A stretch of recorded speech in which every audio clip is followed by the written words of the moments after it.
This is A World on Purpose. A purposeful life is the most important kind and the most valuable kind of life. Every choice that we make makes a difference, for better or worse. I loved walking in a village and seeing the before and after. This is the podcast dedicated to those humans choosing to live larger by working for the greater good. And these are their stories. Stories of hope and of true change that come from living on purpose. What if you were to suddenly say there are no challenges, there are only opportunities? Regardless of where you come from, your financial identity shouldn't determine where you end up in life. I'm your host, Alyssa Fisher-Harris, and my hope is that my inspiring guests will take you on an introspective journey that helps you tap into your own pivot to purpose, bringing greater meaning to your life. Welcome to A World on Purpose. Hey everybody, it's Alyssa Fisher-Harris, and if you've been listening or watching A World on Purpose for a while now, you've seen me get pretty jazzed when I get the opportunity to interview couples, these people that I see that are walking their path to purpose together. And I'm always talking about how special it is and how rare it is to actually get to do what you love with the person that you love on that path to purpose. However, according to my friends and my guests today, Jorian and Topher Wilkins, they see this phenomenon often within the powerful impact-focused community that they built and run together called Opportunity Collaboration, or for those of us who have participated, the OC for short. That phenomenon is apparently coined as purpose partners. Today, I dive into the details with Jorian and Topher about what it means to be a purpose partner, both to each of them with each other, and the experience of those purpose partners that participate in OC, along with all the other delegates that join. Just a little backstory, though, here for context. I had the immense joy and pleasure of participating in the OC experience along with my awesome business partners who had been singing its praises forever, telling me that this is the experience of a lifetime that I will never, ever have anywhere else. I learned firsthand what it meant to be a delegate there, feeling the power of collaboration at what everyone was calling the unconference. As a result, I have been so honored to build not only great relationships with all the amazing people who attended, but also with the powerhouse purpose partners themselves who took OC over and have run it with great success. Jorian and Topher share each of their pivotal moments that lead them to realize the paths that they were originally on just weren't aligned with their desires to do more for the world. This desire grew to a huge undertaking, creating the most meaningful and powerful collaboration community of compassionate-driven delegates motivated to work together to deliver actual, measurable change in the world. We also address how a big part of that magic happens at OC is a direct result of the in-person experience. But of course, since the pandemic obliterated that for pretty much convenings all over the world, we learned the very unique ways that this purpose-powerful couple has shifted OC to keep the community still meaningfully and emotionally connected while still driving real results. They do this until we have the chance to come back together again in the unconference where we all get to hug each other, and that's just going to be the most awesome experience ever. So please, please, please enjoy hearing the love, the passion, and just the incredible community that these purpose partners have created together. My guests today, Jorian and Topher Wilkins. Hey everybody, welcome back to A World on Purpose with me. You know who I am, your host, Alyssa Fisher-Harris. Every week I get really excited because I have the opportunity to interview the people that I call the purpose change-making heroes you don't know but should. And usually it's one person, but I've had the awesome opportunity in the past, as you know, to be able to interview couples. And this week is no awesome exception. I am excited today because I get to interview two people who I deeply, deeply respect and have just been in awe of the kind of work that they've done in their life on this purpose mission and mission-driven life that they have. Today, I'm going to introduce you to Topher and Jorian Wilkins, and I'm going to give you just a quick snippet of what their background is, but you know how I am. I like to let them tell their own purpose origin story in their very own words. So let me just give you a little bit of information. Topher is the CEO of an incredible conference. They actually call it the Unconference, which I'm going to let them tell you about, called Opportunity Collaboration. And he's founder of conveningsorg. And then Jorian, his lovely wife, is COO also of Opportunity Collaboration and the executive director of a very cool downtown association of Santa Cruz. So if you've never been to Santa Cruz, California, you must go. home of the banana slugs. It's a great place, but they have a lot of stuff going on in that adorable little city. I've been lucky enough to spend time there myself. So without further ado, please welcome with me, Topher and Jorian Wilkins. Hey, guys. Hey, Hi, Alyssa. thanks, Alyssa. You're welcome. How you doing? Doing good today. Yeah. Beautiful sunny day here in Santa Cruz. I know, it's lovely. So we don't have to tell people where you're broadcasting from. We kind of already gave that hint away. Well, you guys know why you're here. This is an opportunity for you to be able to shine your excellence in the world of living in a world on purpose. We like to be able to tell people's purpose origin stories in a way to sort of, if anyone's out there thinking about, gosh, I'm lacking some meaning in my life. I love what I do. I love my family, but I just feel like there might be something more that's missing.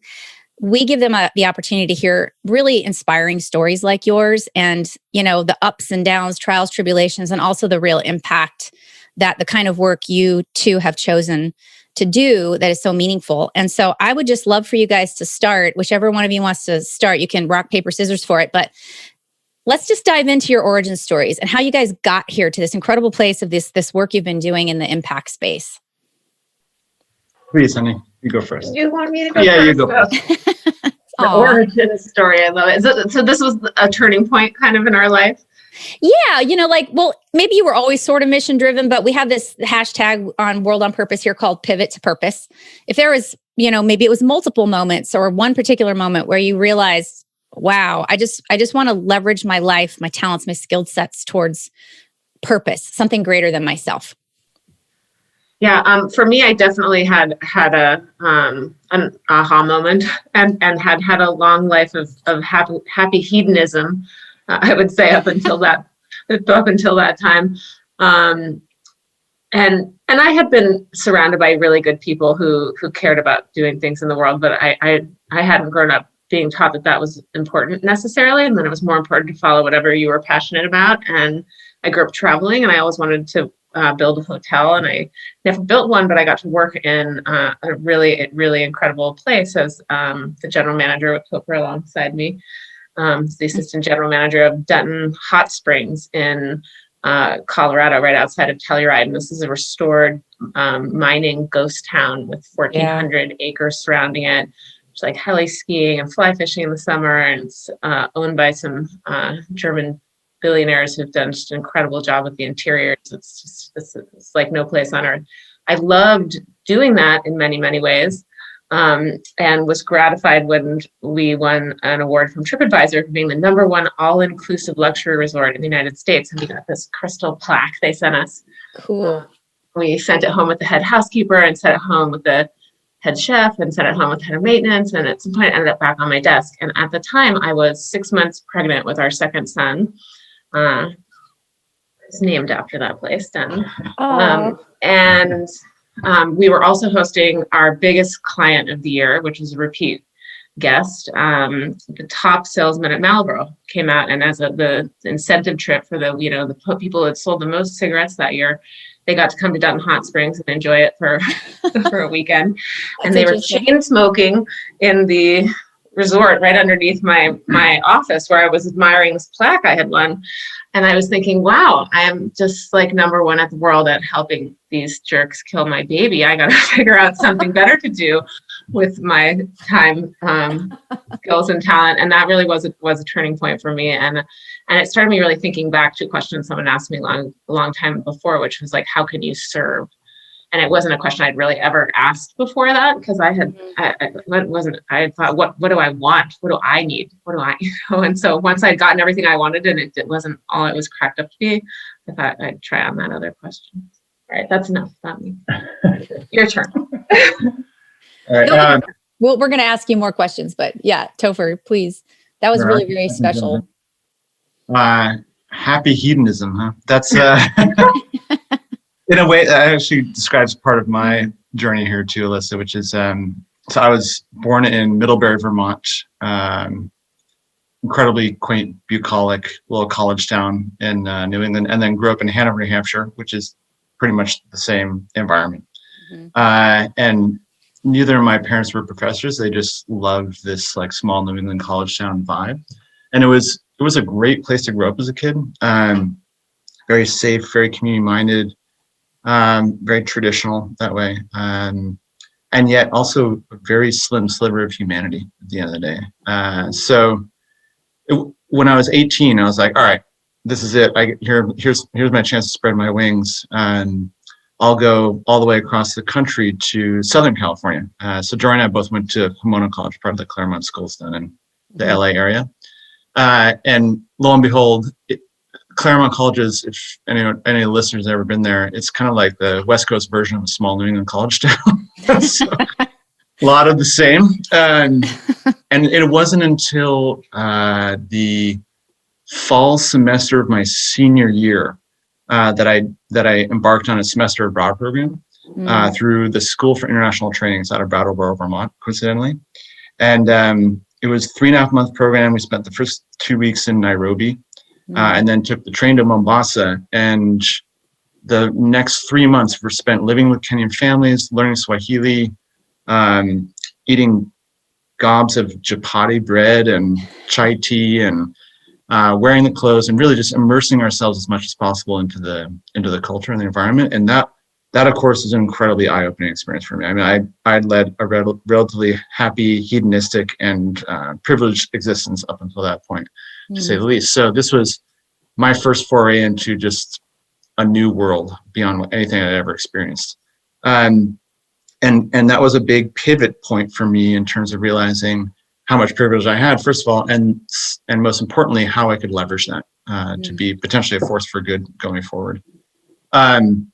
Twisting paths over the next 10, 15 years, we became parents. We moved here to Santa Cruz. And then when we moved here, we met the founder of the Opportunity Collaboration, this gentleman named Jonathan, and he invited us down to the first version of it. Lo and behold, we were working as the co-COOs right after the first version of the first OC in 2009.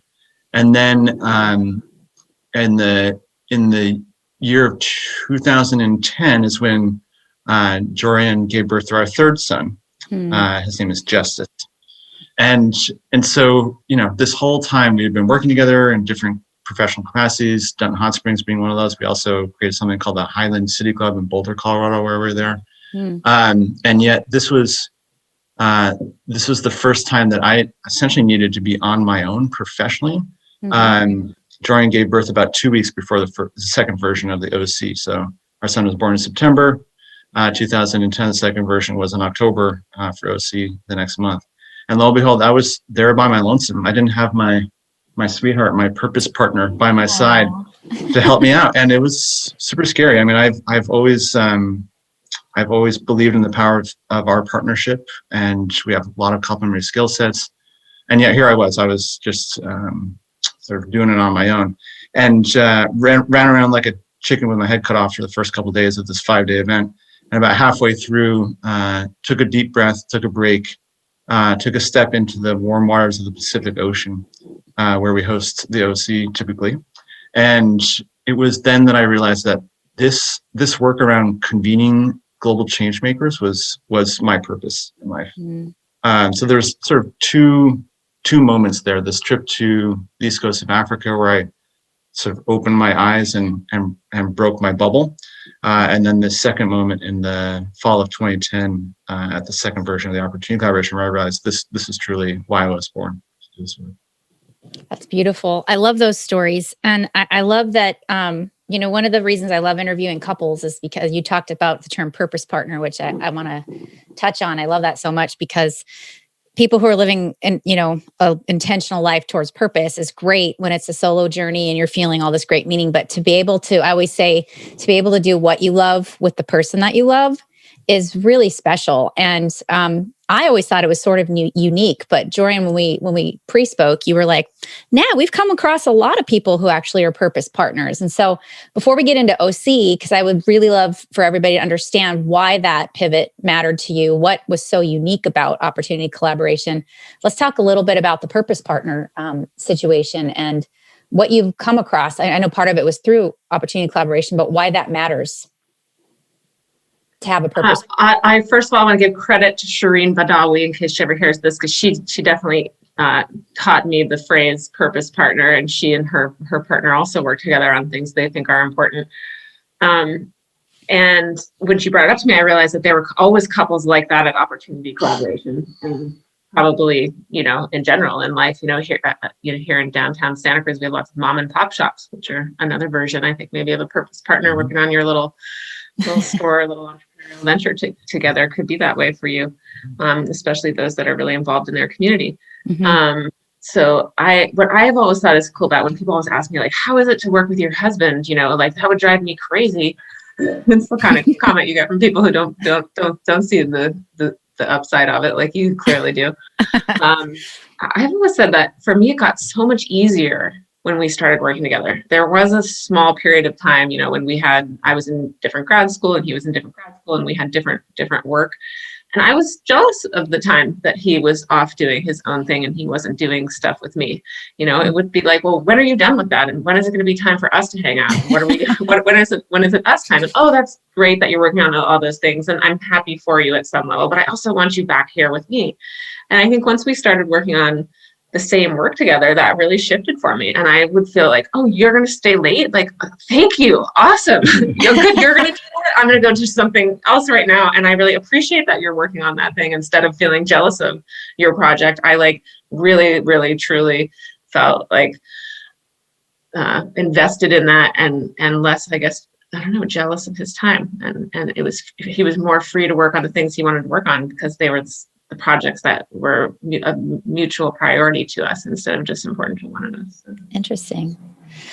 Did you find in that journey, I mean, like you said, like, how can you work with your partner? That would drive me crazy.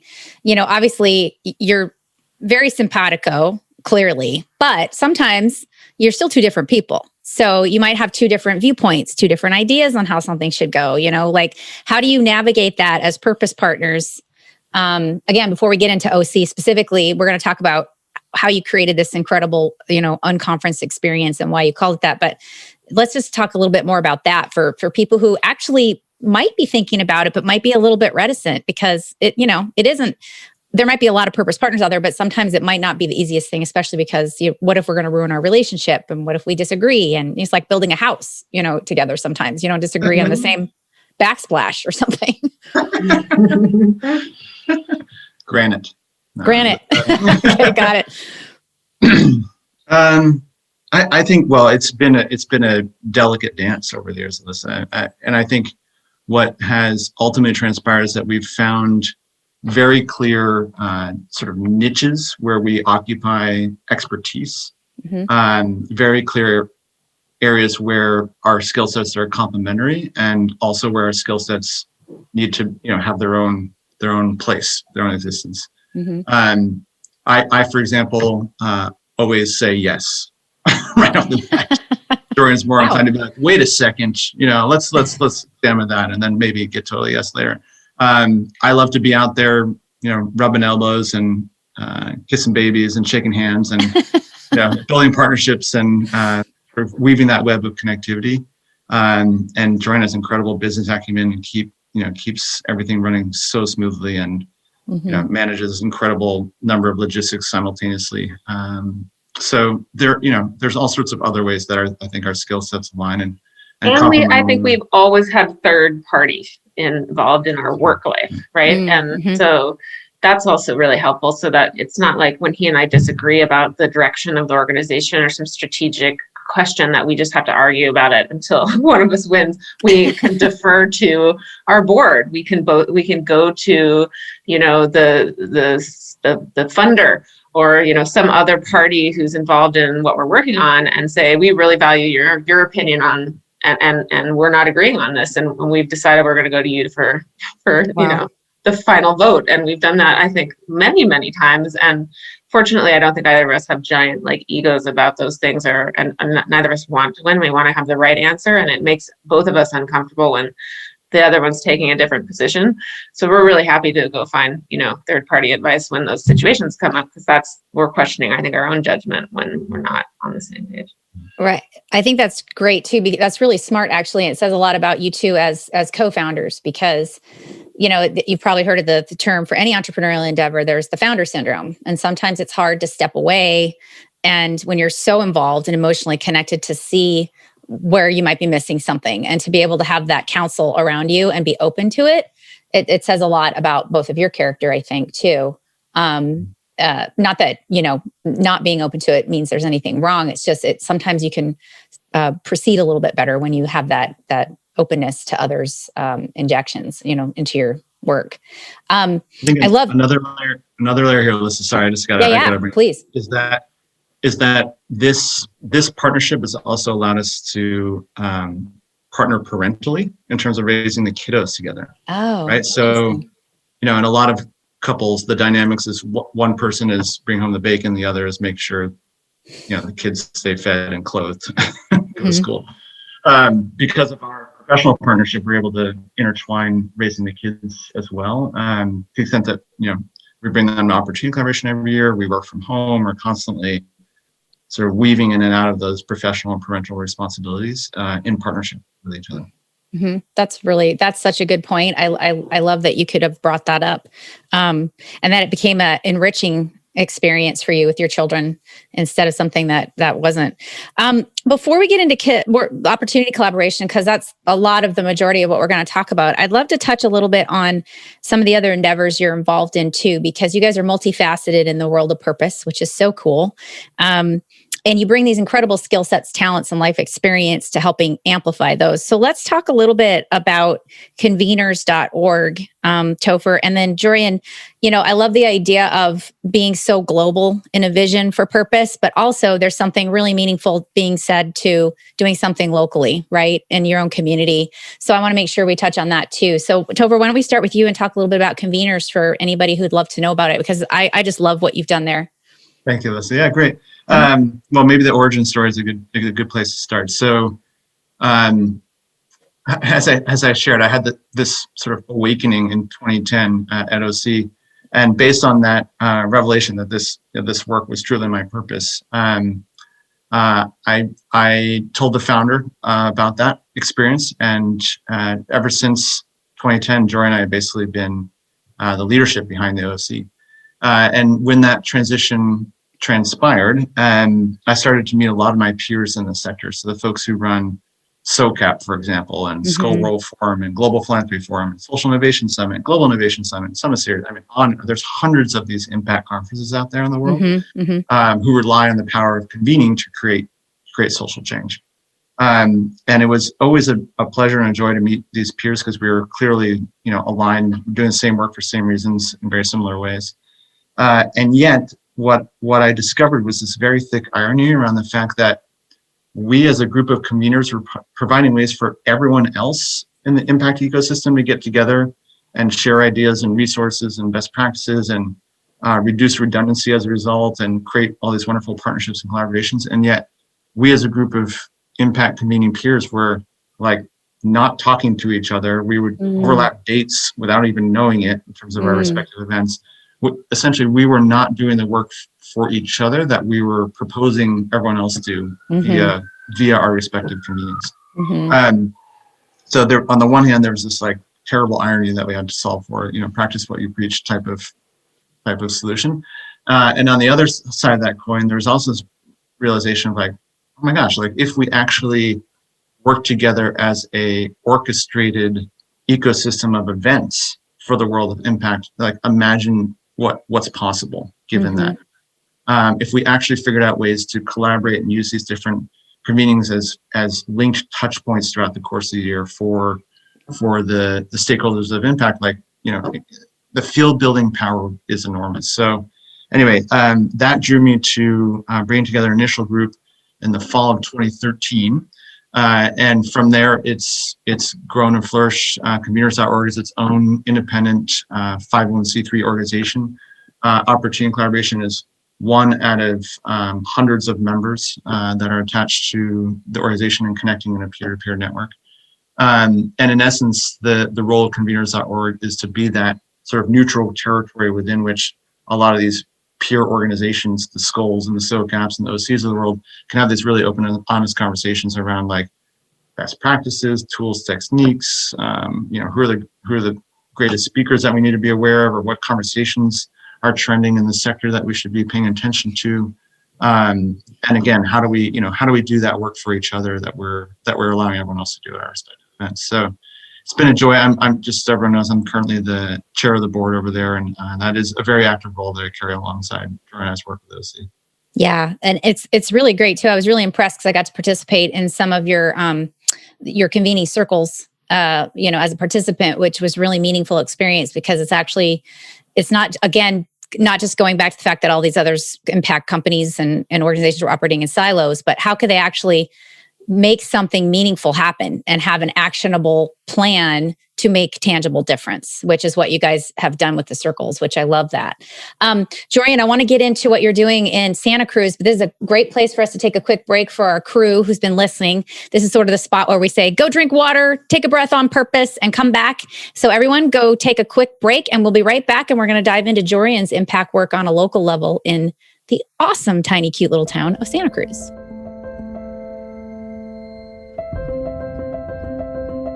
All right, everybody, thanks for taking a quick break. And we're going to get a little bit deeper now into our awesome couple here, Jorian and Topher Wilkins. And Topher, you were talking a little bit earlier about one of your impact projects, conveningsorg, which is kind of this global vision of bringing people together and convening. Jorian, I wanted you to talk a little bit about the wonderful work you're doing in your local community of Santa Cruz, which I have had the honor and blessing of living in for consulting work, a job a long time ago.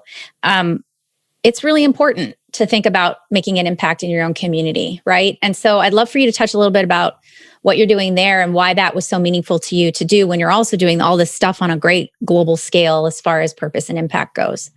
Yeah, I feel really lucky that the opportunity arose the time that it did because it was just perfect timing for me. I mean, I have been coming home from opportunity collaboration for many, many years, feeling incredibly inspired by all the people that I get to meet there. And we're going to, I guess, get more into what it is, but these are individuals who have enormous impact in their home communities, right? Mm-hmm. So I'm meeting people who were born with a family of 10, half of whom died of meningitis, who were working in the field and found by none and became the top student in their school and, went to Brown University, became a doctor, went back to wherever they're from and started a clinic, and that wasn't enough. And now they're serving, rural communities, and they're 250,000 people in their medical care, right? Mm-hmm. And they were born with nothing, with everything stacked against them. And I come home from meeting, not just one person like that, but dozens of people with incredibly inspiring stories who have just changed the world because they made up their mind to. And I come home to Santa Cruz, which I'm feel blessed to live in one of the most beautiful places on earth. And, there's poverty on my doorstep here too. Mm-hmm. And I have often felt like I'm not doing enough when I look around at what opportunity collaboration delegates do when I come home from that. My biggest challenge is I have to buy a new dishwasher. I remember one year after I met this person, I was just telling you the story of that year I came home and I was worrying about my dishwasher had broken. And I was thinking, I'm really worrying about this dishwasher? So in perspective, yeah, right? Yeah. And so, but meanwhile, I get swept up every year. We get, right after opportunity collaboration ends, we get applications for our fellowships for the following year. And I start reading stories of more and more incredible individuals and thinking about how I can help them and how I can connect them to the community. And I have not dropped in locally for more than a decade. And COVID gave me a rare chance to do that. So, we weren't convening people in person this year. I wasn't making sure that everything was going to be perfect for all these incredible people coming from all over the world for 5 days. What am I doing with my time? My kids are getting older. I have more and more of that time.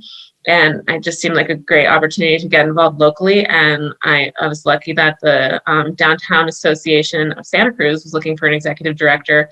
The Downtown Association represents all the businesses in downtown Santa Cruz. So it's all the mom and pops and all the other, restaurants, retailers, and other services that make up our wonderful, funky town like no other. Yeah. And it really is. It's a really special place. And it's been a really hard time for these businesses, as you know, the pandemic has affected their ability to operate. And a lot of people are taking out second and third mortgages on their home to ensure they can keep their employees at work and be able to reopen when this is all over. And it feels like a good time to be meeting the people behind these places that I enjoy and digging into their challenges and how I can I think that's great. And also, you know, you, even before the pandemic hit, when I was spending, you know, so much time working there, I'd go back and forth between there and Los Angeles. And, you know, at the time I've been living in Los Angeles for 20 years, and we had a severe homeless population, but so did Santa Cruz. And I saw it. And, you know, if you think about it, it may not be as big as Los Angeles, but the impact was still as big on the community. And so some of the work that you're doing is also addressing some of those issues and how you guys are. I've been learning that, you know, California bears 50% of the nation's homelessness. That's right. And in Santa Cruz, we have 4 times as many beds available, hospital beds, detox beds, and homeless shelter beds than we did pre-pandemic. And it looks like the worst it's ever been. Wow. I think that we are seeing, you know, disproportionate effect of the impacts of this nationwide crisis showing up in our California communities. And and I think we're doing all we can to address it, but it's certainly not enough. Yeah, it isn't. When I was there too, I don't know if you've been involved in this, but I had an opportunity to see a news story about Joni Mitchell, who's working on a project there where they actually are helping the homeless community be able to feel empowered by hiring them for work, you know, taking care of the community, taking care of the streets, taking care of different things. And I loved that was like so proactive. You know, I don't understand why some of those things just aren't being done in other cities. So Santa Cruz is a really great example of how you guys rally around that issue too. Yeah. It might actually be an OC organization. Is it Downtown Streets Team? Mm-hmm. Yeah. That's what it was. Is that an OC organization? Yeah, they came years ago. But yeah. Oh, fantastic. Okay, well, that's a perfect segue because now we get to talk about opportunity collaboration. All right, so you know I'm a partner and chief impact officer in this great company called Fifth Element Group. And several of my partners had already been to opportunity collaboration, as you guys call it for short, OC, a couple of times. And I heard nothing but nonstop, oh my God, I can't wait till you get to go to OC. It's the most incredible experience you'll ever have. It's like no other conference you've ever been to. In fact, they call it an unconference. You know, it's in Cancun, it's in these various places, and they were explaining the whole thing to me. So let's get into that, because obviously what you guys have created and done in terms of convening, marrying, Jorian, your skill set in hospitality, and you know, the hotel world, it's pretty extraordinary. And I have to say, they were not wrong. It was, for me, life-changing. I've been to 1 million conferences in my lifetime, as many have, and it was transformative, life-changing, and just, I would love to talk about how that got started, why you guys organize it the way you do, what it means to be there, who comes, and then we'll talk a little bit about how it's transformed with, you know, the advent of the pandemic, since it wasn't in-person convening type of thing. So go for it. Okay, great. You want me to do it? All right. Okay, how it started. So I mentioned our founder.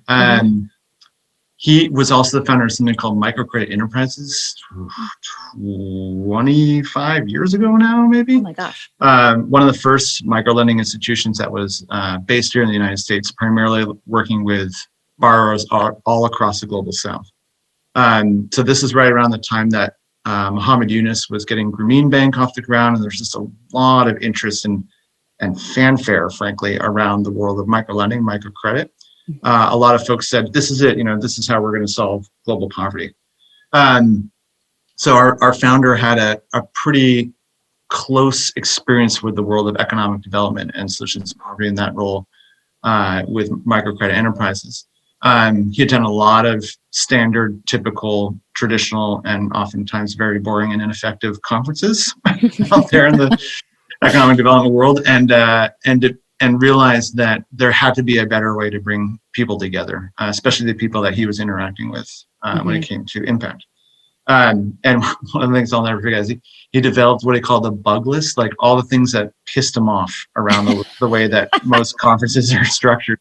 And, you know, rubber chicken dinners and, like, you know, the death by PowerPoint phenomenon, and, like, you know, the fluorescent lights in the sterile conference center, and essentially the core of it being it was the 15-minute coffee breaks between the plenaries and the keynotes and the PowerPoints, where he actually got to talk to folks and interact with people and develop these relationships that could ultimately flourish into partnerships and collaborations. So he said, gosh darn it, there's got to be a better way to do this. Let me just try it.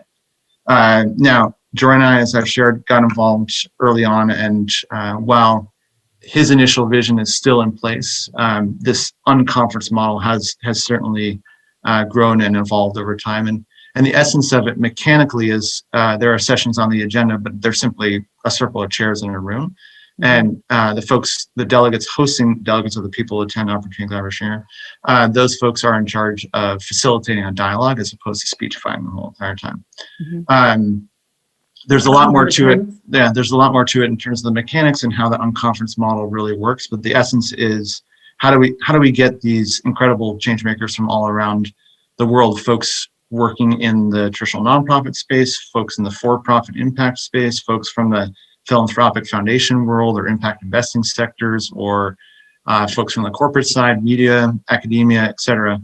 How do we get them together in such a way that no matter who you are, where you come from, and how you're addressing, in this case, solutions to poverty, that everyone is on an equal playing field, that everyone feels like they have a voice, that they have something to both contribute and learn from everyone else.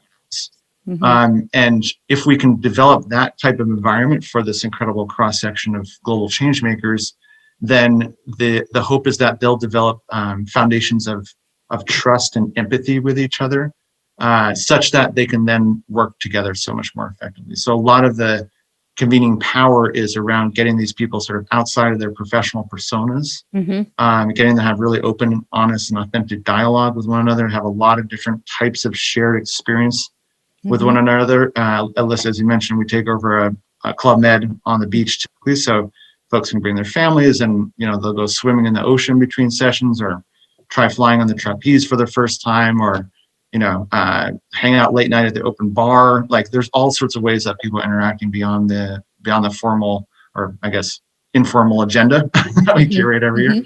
And in the end, it's all in service of getting these folks to work together more effectively and do that via the power of creating community and a sense of family and belonging. Yeah. Jorian, do you want to add to that before I ask a question? Oh, no, you can ask a question. Or make a comment, rather. Yeah, let's talk just a little bit, though, about some of the mechanics of it, because what you've done with it, with Opportunity Collaboration, is so unique to have created. It's not just like saying, hey, everybody, let's just be open and vulnerable and let's just talk about our feelings and whatever. You guys specifically have designed and curated in a way that lets people feel safe in that courageous vulnerability space. So starting with the morning colloquium that is designed where you actually put people together, that you've looked at everyone's backgrounds, and you put people together in hopes that they will have this courageous vulnerability opportunity, all the way to creating this awesome, very cool, meeting area, collaborative meeting area where people actually can put hand notes to people and get rid of their digital communication. I mean, where did you guys come up with stuff like this? Because I think it's important for people to understand.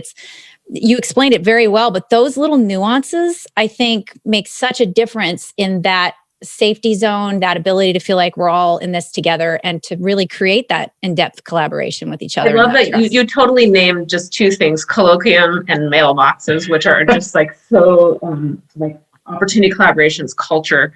Yeah, exactly. So yeah, colloquium's very heartfelt. I think we're really lucky that we have the leadership of Akaya Winwood for many, many years building that program. It started just as let's all do some readings and have some common literature and poems and things that we can talk about so we can sort of connect more as human beings. And then with her leadership, really it evolved into, I think, what we have now, which is really a deep dive and a chance to reflect on our own power and privilege and how we show up in the world and how we affect those around us and how we're doing this work that we're doing, which we don't always get a chance to reflect on when we're so busy doing it every day. And that's incredibly valuable to us as individuals. And when we do that in a small group setting, it can really connect us to those other individuals. And yeah, Topher personally curates that those groups to make sure that there's as much diversity as possible. Opportunity Collaboration brings together The network is now over 2,500 people from 85 countries. There's usually people from over 50 countries represented at every opportunity collaboration. So as he's doing colloquiums, which are only, about 20 delegates in a group, he's trying to make sure that you have as many different countries represented in your colloquium, as well as, I think one of the magics of why opportunity collaboration works and why the walls really do come down, because, people find it surprising that we compete to solve poverty, and yet we do. My nutrient's better than yours. I want my funder to fund my educational initiative. Is that we bring people together from enough different countries in enough different sectors that you're not actually having to generally be interacting with someone who's doing exactly the thing you're doing in your field in the region that you're doing it in. You're constantly talking to people who know someone just like that, but in a different country and in a slightly different sector. And it allows us to kind of break down those competitive walls that come up and really start sharing the best practices and sharing the learnings and the relationships that I think is at the heart of why we all do this work. We really want to see the poverty solved. And when we can remember that, we get back to that collaborative spirit. And then the mailboxes is funnier. Mailboxes was because when we started doing this, there was no good self-service in Cancun at the venue that we chose. So it was a practical thing. And there are 3 front desk staff at the hotel that were not used to being, the business secretary to 400 delegates. So the first year that was troublesome. The second year we created mailboxes to alleviate the hotel receptionist secretary needs. And it was just so fun for the reasons you said. So every delegate gets a mailbox when they come, they get their welcome packet in there, and then it becomes a place where everyone can leave each other messages. And the handwritten notes, people leave each other love notes and notes of encouragement and, nice to meet you. And it's just such a great way to be, connected in old school, old handwritten fashion. And I think people cherish those notes. I do. I don't get notes from very many people in life anymore, but I have all my thank you notes from opportunity collaboration. So often if I need them. Me too. I kept mine for sure. And it's just so nice because like you just said, not only do we not get handwritten notes, so we don't even get voicemails anymore. People just are constantly digitally communicating, and there's obviously clearly it's easy and it's convenient and everything, but there is something missing. There's a personal aspect missing to communication there. So the fact that was a happy accident, I think is very cool, because I think people really were moved and impacted like that. It's that old, like you said, old school way of feeling like when somebody takes time to write a handwritten note to someone, it's very meaningful. So I love that you did that. And I want to touch too on the fact that what you said about this is not a small undertaking, what you guys have done there. There's over 400 people that show up, like you said, from all over the world, all these countries, and representing these different organizations that are all striving towards the same thing. And you're creating this ability for them to not operate in silos and feel like they have to fight for that. When you're in that a nonprofit world, especially, you're fighting for that money, you're fighting for that dollar, you're fighting. And so people get to really do actually come together and lift each other up, which I love. So let's talk a little bit about some of the impact that you guys have made. If you could guys give some examples of some of the people that have come together and some of the tangible impact they made. And then I want to talk about how OC has actually been impacted by the pandemic and the pivot you've had to make there, which I think is really cool, because I think people will be able to want to get involved and excited until we can all be back together again in person. You want to talk about impact, concrete impact? I love, there's all kinds of things that happen at opportunity collaboration. I told the story of a specific individual, and I have so many individual stories of just what incredible people are doing in the world. But what happens for them at opportunity collaboration, when I think it's a real win, and I'm glad that we asked for their time to be there, is when they find other ways to magnify and have that work supported. And so I've heard amazing stories of partnerships developed where someone has a program that is working really well in their local area, and have found partners to implement what they're doing successfully in numerous other countries because of the relationships they were able to make at opportunity collaboration. I've heard of people hiring new employees. I've even heard of organizations merging together to figure out how to do their work more effectively. And so I think there's lots of different ways that people support each other that comes out of that. And I know, Topher, you had some specific examples you wanted to share. Yeah, another I mean, another broad category, and this is how do I frame this? Another broad category is the exchange of financial resources. See it happen all the time at OC, right? So in other words, there's a very live dynamic around a lot of social entrepreneurs and nonprofit leaders coming to OC to hopefully interact with potential funders, right? And while OC has this unique culture where it's about human to human, it's about personal connection, it's about authentic relationship building first and foremost, we have not shied away from the fact that the sector, the impact sector, the world, this ecosystem that we're all in, it works based on that exchange of financial resources, based on the right funding partnerships happening. So I just want to be clear for the listeners that that's another big piece of impact that happens from OC. It just happens a very different way. It's not like some speed dating, rapid pitch, meat market environment where everyone's kind of like, everyone's seeing like, it's often because you met someone in opportunity collaboration that they then later introduce you to the person that you've always wanted to meet, who's your funding agreement. And you met them because you were flying home on the airplane and you both had kids who were 6. Right. And those are the kind of stories that I hear quite frequently. Like anywhere else, we don't typically hear that, direct pitch is the first time you meet someone, a very successful way to go. But and I'll underscore what you shared earlier too, Alyssa, which is that the softer side of it, the less quantitative, which is the life-changing experience testimonial that we hear all the time from folks at OC. It is a very different way of interacting with peers, and we do invite that vulnerability. And inevitably, folks tell us that they no longer feel alone. They no longer feel isolated. They feel like they're part of this larger community. They've successfully avoided burnout because they came and participated and got re-energized by the folks doing the hard work on the ground. They transformed their leadership styles, their management styles, or the career directories to begin with. And then perhaps linking back to the purpose partner conversation earlier, perhaps some of my favorite outcomes from OC, we've seen a couple weddings as a result of this thing. That is so cool. A few future change makers being born as a result. So that is another, we're not a dating service, people. Right. They don't exist for that reason. Right. And yet, I think it's a huge testament to the fact that we create such an open, loving environment that folks can actually fall in love. And a lot of people return year after year, so those relationships are developed over time and outside of OC as well as there. But it's really, it's fun seeing that carry on. And we brought our kids with us to every opportunity collaboration. Right. People who don't know, it's super family friendly, and we had baby Bjorns for many, many years, and our kids are now finally carrying their own bags. But that's great. That's so great. Yeah, but we know what that's like, and we really do feel like that improves your ability to do business when you don't have to choose between your family and your work.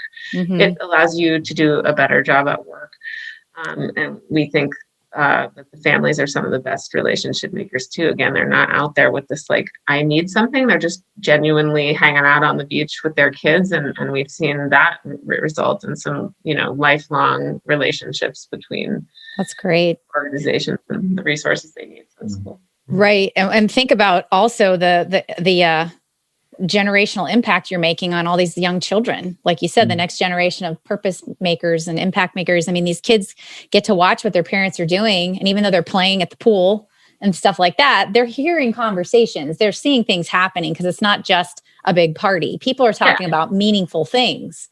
And there is actually a kids program now. A few years ago, a family stepped up to fund, I think we have 4 or 5 family fellowships now, so that kids from the developing world can afford their plane tickets to also join us, as well as a lot of folks in America who are already bringing their kids. And then there's a formal program where the kids are exchanging culture about what it's like to go to school where they're from, where the games they play, where the foods we eat.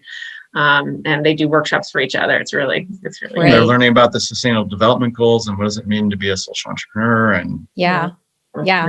Locks. And that can't help but make an impression on these young minds and hearts and souls. I love that. That's a great place for us to take one more quick break. And so everybody, let's grab some water and go take a nice deep breath again. And we'll be back with Topher and Jorian, because we're going to talk about now how OC has shifted from this incredible in-person experience and how you guys are still maintaining this just outstanding, remarkable community that you've created now in this COVID digital era. So let's take a quick break and we'll be right back. Okay, so we're back with Topher and Jorian Wilkins, and we were just talking about this just phenomenal, extraordinary community they've created called Opportunity Collaboration, and what it meant to be part of it, how it's designed, what unique outcomes come out of it. And it's obviously over the many years that you've done it, it's been so successful for many reasons, but partly because it's an in-person convening and people get to have this true heart connection. There's something to be said about when you're with people versus not. But as we know, the pandemic happened and it kind of cold cocked the world. And, I want to understand what that did to you guys. What all of a sudden you're faced with, oh my God, how are we going to do this? How are we going to still maintain this community? And how you guys have pivoted with that. And maybe it's opening the door for other people to get involved that might not have been able to, before we kind of go into your words of wisdom towards the end and like all the trials and tribulations you guys have been able to get through. I'm going to let Topher answer this one, because while I've been hanging out with the downtown businesses, he's been really making sure that our global community gets to stay connected. Okay. Jorian. That's all you did. Aw. Well, so, March 2020, starting to see the writing on the wall that this pandemic was going to wipe out not only opportunity collaboration, but the entire conference industry. Mm-hmm. It took us a while. I'll say that for the for the listeners. We formally launched our online offering just last month.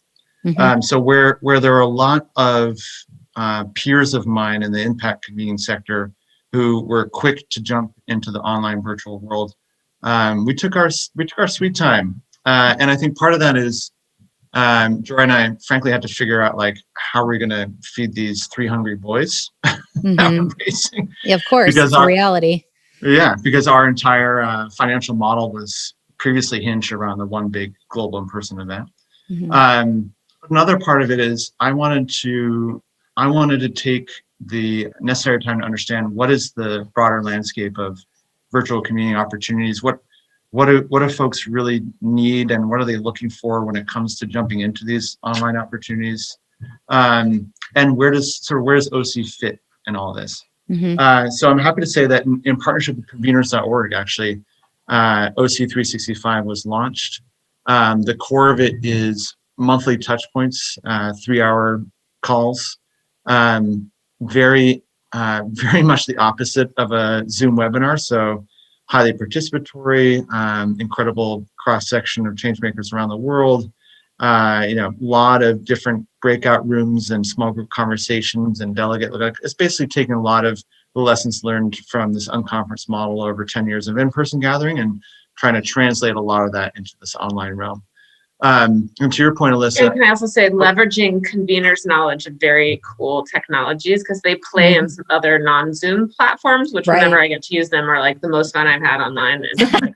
That's super true. Yeah, agreed. But just to underscore that part, so conveners back in March was very quick to basically tool up the impact convening ecosystem around how to make this pivot to virtual, and they hosted a number of different capacity building clinics around what are the different tech platforms that are available. And they offered a virtual facilitation certificate. So even if you had prowess in in-person facilitation, there's some different tips and techniques that can be learned and applied in the online realm. And they rolled out a couple other different sort of educational opportunities for a lot of us, who are struggling with the evaporation of in-person events. So yes, good plug for conveners there. Their platforms. It is, yeah. There's something other than Zoom out there, I swear. Right. I love that personally, because Zoom fatigue is real. Yeah, exactly. So to your point, Alyssa, I'm very pleased to say that there's about half the people participating. It's called OC365, this virtual offering, are brand new to the OC community. So we've got this tried and true group of long-term OC alum who are actively engaged and sort of carrying the torch for the OC community and the cultural norms, and a new batch of folks who have never been to the in-person event in the past. And in conversations with a lot of these folks, we're very quick to say, look, I just never was able to carve out the time, whether it was cost or, time away from my family or my job or whatever it was. I just never able to come. And I heard so much about it. I've always wanted to be there. I was so excited that you were creating this online opportunity, because it's a lot easier to jump on a Zoom call or whatever the technology may be, right? As opposed to getting on an airplane and being on a beach in, Mexico for 5 days. So we also have some great fellowship partners for OC365, which is another source of some new delegates, and just a great way for folks who are looking for how to keep their grantees connected to both themselves and to the other, resources and networks they want to, connect them to. This has been a great platform for some of our funding partners to bring their grantees into that way also. Right, yeah, and I guess the last thing I'll say is that I'm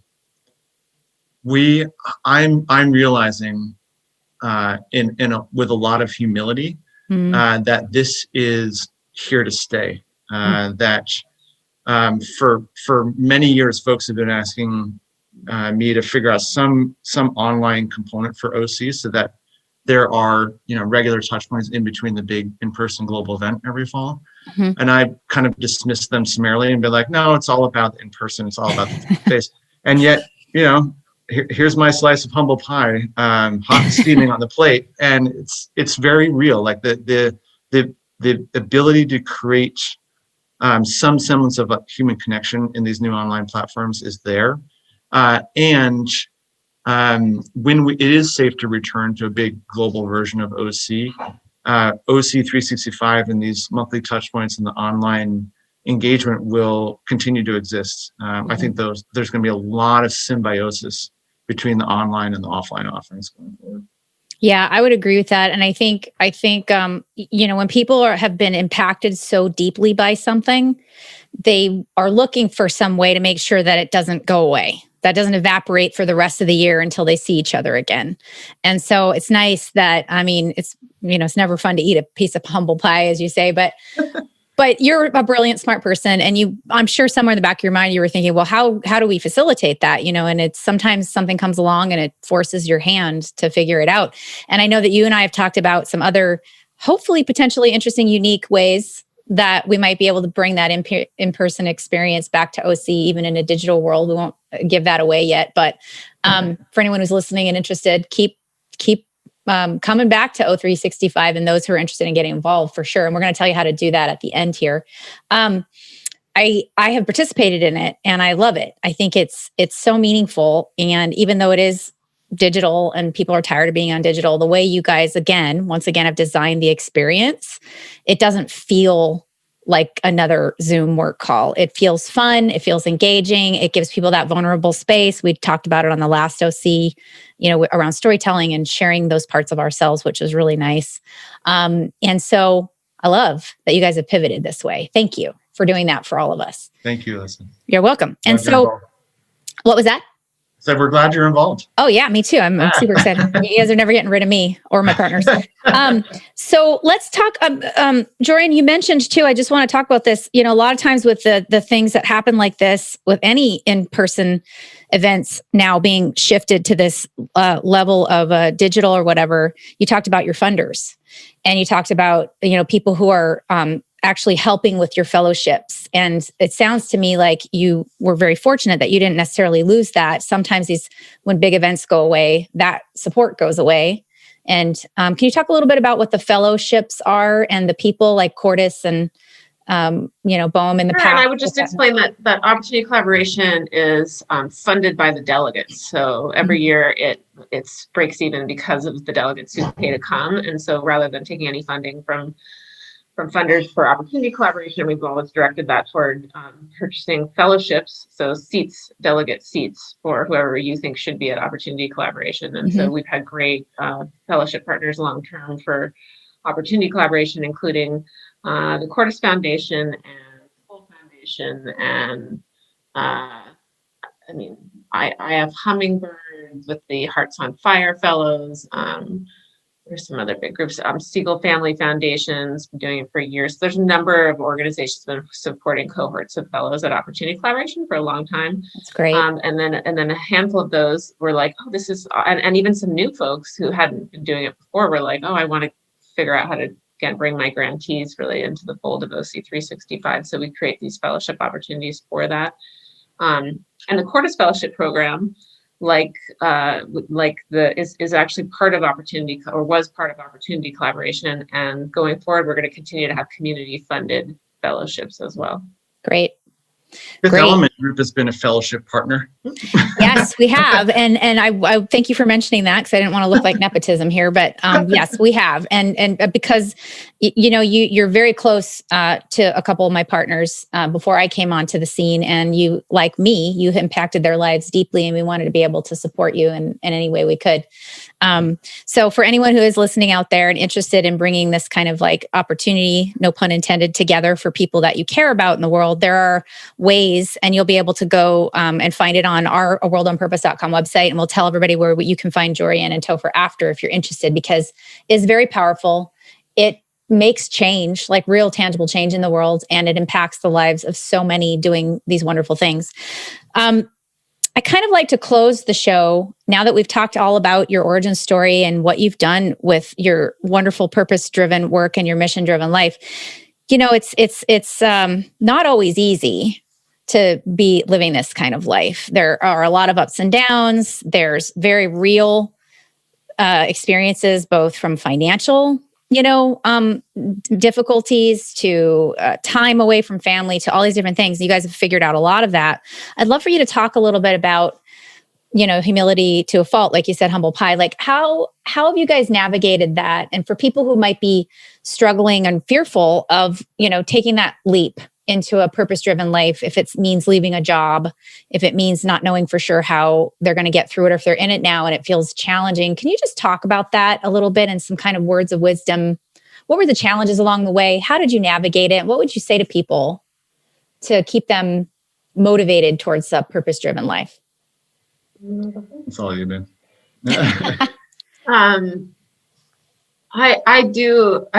always said if you are going to need a big pile of money to feel safe, and if you think that's like the answer to your happiness, this is probably not the path for you.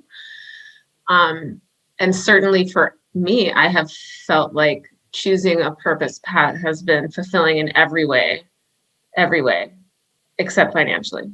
Mm-hmm. And so, for me, that's been the part of the equation that I've never been able to quite answer. And yet I've never been willing to give up the time I have with my family, the choices that I get to make every day to love what I do. And I guess I just try to focus on all the things that I do get. Mm-hmm.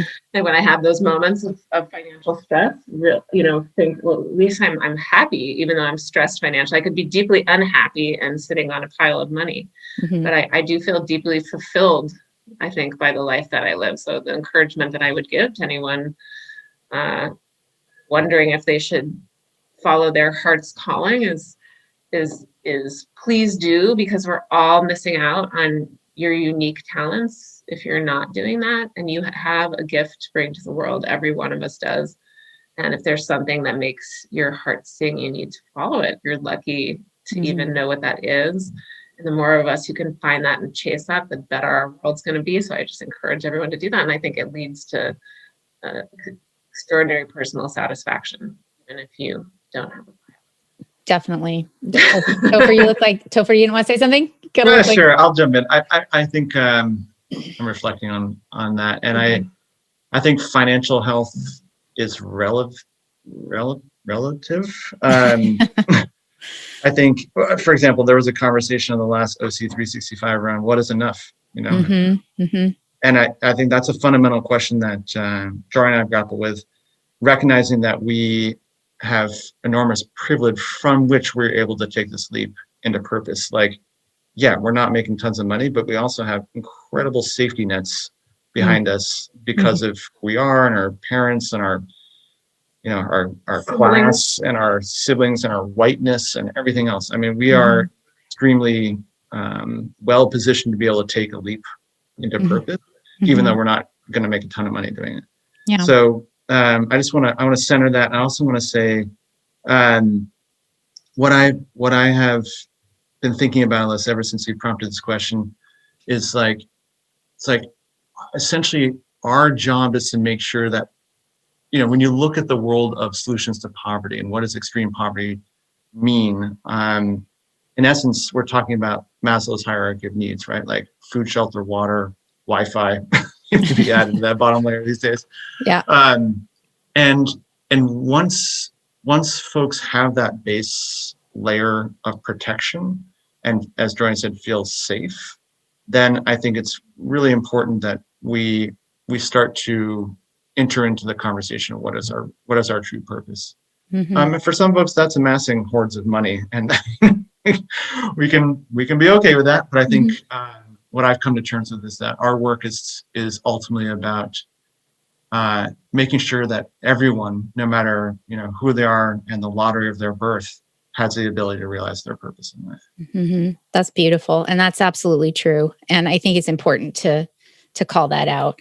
And Jorian, when you're talking about it, there are many, many levels of currency, many types of currency, emotional currency, all the way up to actual money.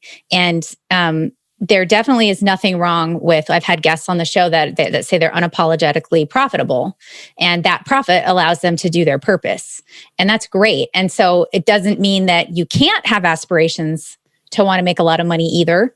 And that you should even feel guilty about it if you do. It doesn't mean you're not living your purpose, you're not doing great things. But there's also definitely nothing wrong with feeling like there is enough, and what I am doing is meaningful to me and to the world and to the people that I'm touching. So I'm really glad that you guys could talk about that a little bit, because I think that sometimes becomes a struggle for people that might want to take that path to purpose. And you guys are a really great example of that. And I have no doubt that what you guys have created is just going to exponentially grow. And now it's going to be something, bigger and different, and it's going to reach a lot of people even exponentially more than you have before. And I'm certain, without a shadow of a doubt, you two are going to do something very big with this. The last thing I want to do is say, I usually like to ask for a call to action at the end of the show. So is there something you would like our listeners to do on thinking about this path to purpose, not just for themselves? Maybe it's for themselves only, maybe it's words of advice, or maybe it's something you would like them to do for OC or any of the delegates, where they can go learn about all the delegates and the work that they're doing, et cetera. I'd love for you to talk a little bit about that. And then I'm going to have you tell people where they can find you. I can jump in. Okay, OCimpact.com. Impact.com. Oh my God, we're going to have a theme song. I love it. That was unrehearsed. Totally. There's a tab on our main header called Community Roster. And if folks go to our website and click on that, there's the list of the 2,500 or so alumni who ever come through our global in-person event is available there, publicly viewable, highly searchable. It's basically a compendium of some of the most incredible change makers from all over the world. So that's a source of inspiration for sure. The other thing is OC365 kicked off last month, but we're still onboarding people every day. And if folks are really interested in potentially being part of the OC community via this virtual offering, that information is also available on our site. OC365 also has another tab in our main header bar. You can go there and click it and check it out. But above all, I would say this: find your purpose, and hopefully it aligns with helping others find theirs. Perfect. Jorian, anything you'd like to close with? I would just say this one thing that I think about sometimes, which is so many of us say to ourselves, oh, I have to go to work now. Oh, I have to, do this thing. I have to. And I would just ask you to pause sometimes when you hear yourself saying that to yourself, and ask yourself, Do you choose to? Do you want to? And your day can be full of choosing and wanting to do the things that you do. It really Absolutely. And that's so important, because we always take our own power away with the words "I have to," right? I think that's really a lovely thing that you called out, because everything is a choice in life. Even though sometimes it might not feel like a choice, we still have a choice, and even in how we react to things. So certainly those of us who are lucky to be unshackled from poverty. For those people who are still overcoming that, I think, we just hope that they get connected to some of these amazing organizations that we get to work with. But I think for many of us who are free from those shackles, we're really just mentally still. Yeah. And that's the other reason why what you do at OC was so meaningful to me, that you specifically chose poverty, because I think you both know that was my childhood, and I lived that life. And so the work that's being done at OC to really lift people out of that, because it's real and it does impact you emotionally and physically and in every way. And it does carry into your adult life. So thank you for all that you guys have created with OC around that specific initiative. There's a lot of initiatives that need help, from climate to abuse to everything, but poverty, it's massive. And if there's anything that we as citizens of the world can do together to help lift people out of it, I agree. It's super, super important. Thank you so much for being here, Jorian and Topher Wilkins. You guys are inspiring to me, and I'm certain after people hear this, they'll be inspiring to you. I know you're really busy, so I really appreciate you coming in with me today. Thank you for making this incredible space for people to share their stories, and hopefully for more people to find their purpose in life and have the courage to follow it. Thank you. I hope so.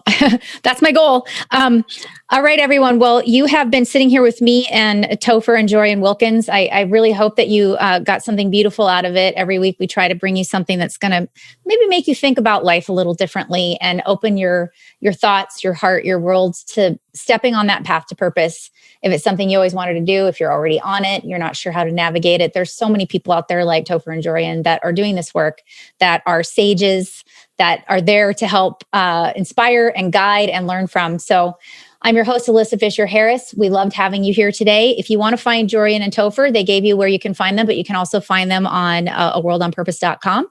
And we are really looking forward to just every week bringing you more people like this.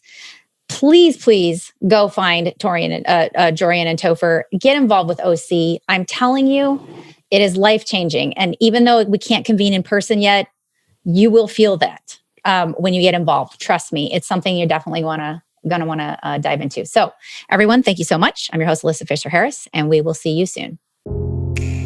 Thank you for taking this journey into a world on purpose with our incredible guests. To learn more about our amazing guests and their inspiring purpose-driven work, please go to aworldonpurpose.com. Don't forget to look at our call to action of the week to mobilize your desire for purpose into action. A World on Purpose can be found on Apple Podcasts and all the major podcast platforms, and the video version can be found on YouTube. If what you heard today inspires you, please write a review and like and share on the platform of your choice. We'd love to also hear from you and learn your pivot to purpose and the meaningful work that you do that lifts humanity. Send your stories to info@aworldonpurpose.com. I'd like to thank our World on Purpose team for making this show a reality. Once again, I'm your host, Alyssa Fisher-Harris. Thank you for tuning in to A World on Purpose. I look forward to seeing you soon.